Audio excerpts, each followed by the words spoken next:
All right, so letter C is a 1, 6, 2, 5 progression. And a lot of times you go back to the 1 chord. So the 6th chord here is D and F, that's root and 3rd, and then C, E, F, and A. That's 7th, 9th, 3rd, and 5th of the D minor 7 chord. And then that G minor 7, 2 minor 7 to the 5 is exactly what we did in letter B.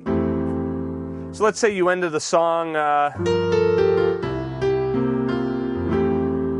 so you're ending the song, right? So it's,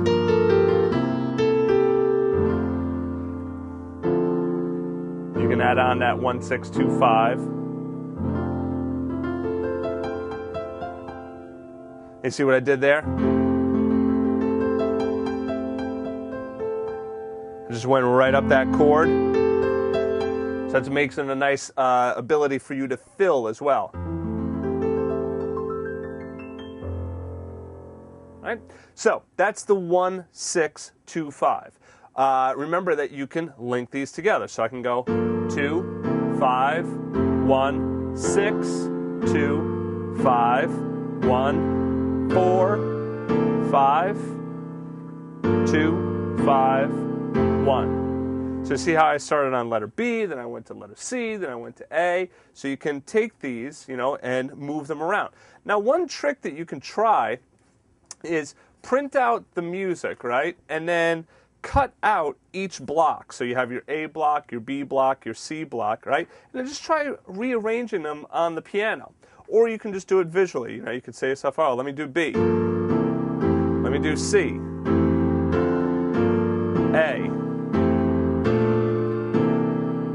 Okay? And now remember also that this is just one chord voicing available to you. There's many other chord voicings. So rather than doing F like that, you could do F like that, right? You could also just take those bottom 2 notes and move them up an octave.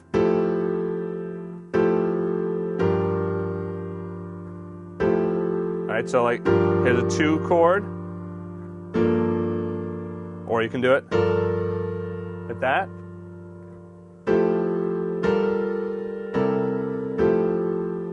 So one way of changing the voicing, I'm not going to go through every one of them right now, but take whatever voicing you're playing in the right hand, take the bottom 2 notes, and then move them up an octave. And that's your B version of the voicing. So there's the A version, there's the B version.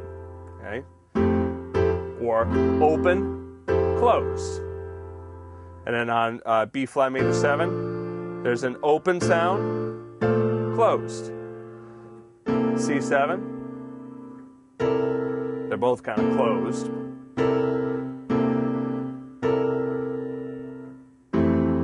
And so just take the bottom 2 notes and bring them up an octave. You can also look at it the other way, taking the top 2 notes and bring them down an octave. But remember, you're going to have to move around so that it doesn't get too low. Let's say I did like E, that's obviously too low. So I'd want to move that up an octave, obviously. You can also take these chord voicings and then play them in the left hand. So here's my 2, 5, 1. And since most of these chord progressions are diatonic, that means you can use that F major scale in the right hand.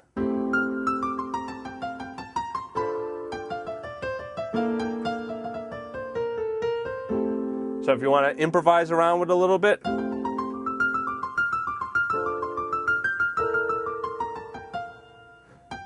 2, 5, 1, 6, 2, 5, 1. Now don't worry about exactly what notes I'm playing in the right hand. I know sometimes students want to know, show me exactly what you played.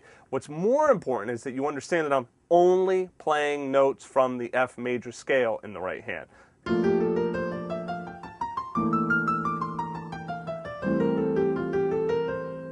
Right? All notes from that F major scale. Remember the fingering for the F major scale is 1, 2, 3, 4, 1, 2, 3. You want to get your 4th finger on that B flat. Okay, so that is the C progression. See you in the next one.